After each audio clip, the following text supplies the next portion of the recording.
Here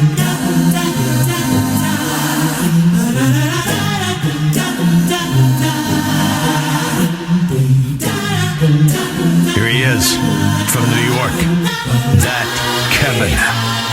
Kevin McCullough. And welcome back. My next guest is doing what some would say is the impossible, trying to win a Senate seat in a deeply blue state as a Republican. But she's not taking any chances along the way. In fact, she's speaking up and being bold, even in the early stages of the campaign. And it's a joy to welcome her to That Kevin Show. Ladies and gentlemen, please welcome Christine Serrano-Glasner.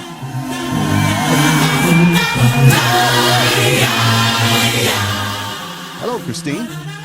Hello, Kevin. Thank you for having me on. Great to have you. What's the strategy for your operation? Well, New Jersey is a very personal state. It's a very ground game state. In getting out and meeting people, speaking with people, the first thing we do here is we have to win all 21 counties.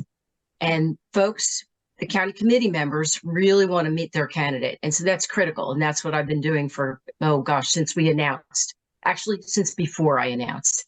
I've been a part of politics here for a number of years, and certainly in my county. But it's been terrific to get out and help the legislative races, which is what I put a lot of focus on initially. We had great hopes. We didn't win the seats that we wanted to, but it was really a good opportunity to help bolster Republicans and remind them why it's important to, get their message out and get the vote out. So I spent a lot of time doing that. So now we're totally focused on my campaign.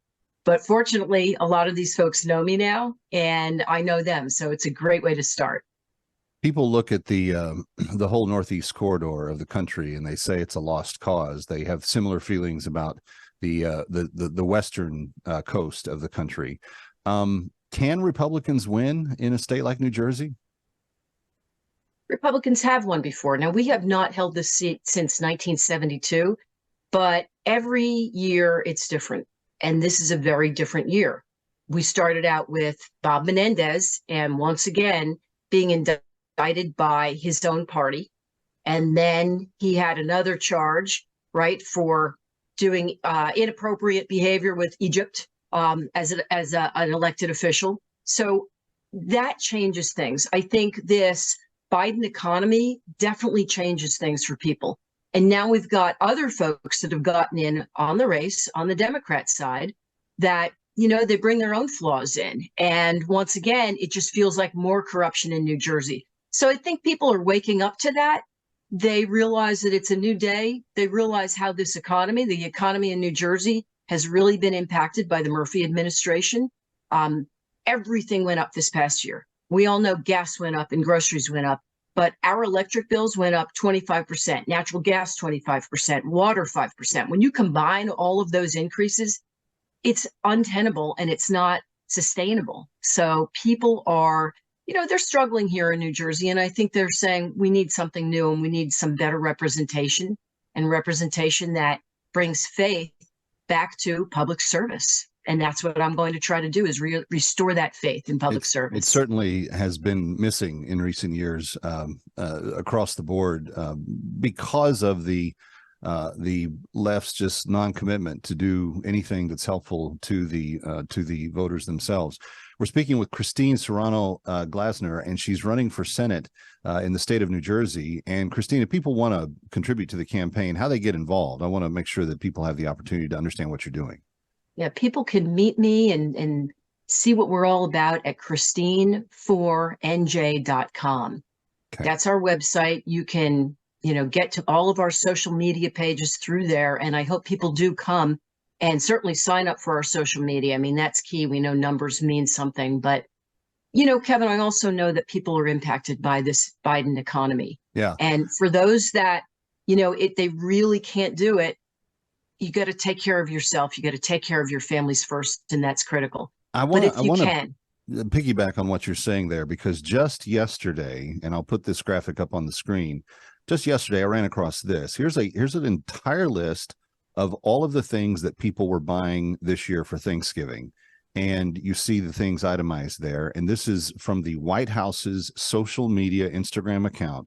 And look at what the audacity they have to say that each one of these things is lower in price. Now, let me pull up another graphic. This is the graphic of the comments underneath. Now, Instagram is not a particularly conservative hangout. This is not a place where, you know, the right wingers go to, chat amongst themselves.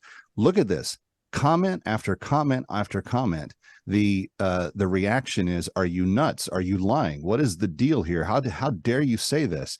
And Christine, that's what I'm sensing that the voters feel in many aspects as it relates particularly to the economy. And I've talked a lot about the need for energy independence. Energy independence starts to solve a lot of other problems, from national security to keeping our enemies in check to dropping the price of goods at the store.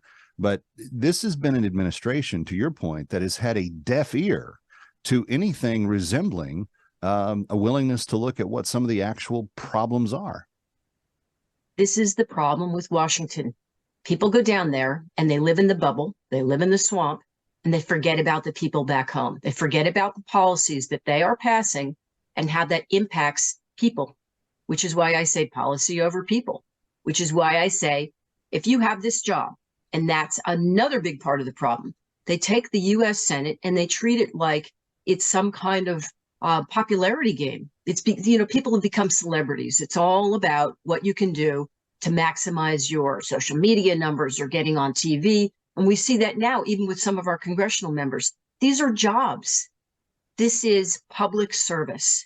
And we need to have somebody who goes down to Washington, works their tail off, understands the system, but then comes back to New Jersey and listens to the people here. Yeah. And listen to exactly what it is that's impacting them, which is why we need a hardworking person that's going to really take care of everybody and, now, this and their isn't, needs. This isn't entirely foreign to you. As you made mention, you've been in the political arena for a while. In fact, you're a successful mayor in New Jersey. What's the similarities that you think a skill set of being a chief executive can help you bring to a United States Senate position?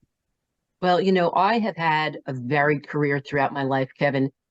One of the reasons why I really understand how people feel and what it takes to work hard. The first career I had for almost 20 years, I was a chef. And I can tell you, being a chef, you work very, very hard.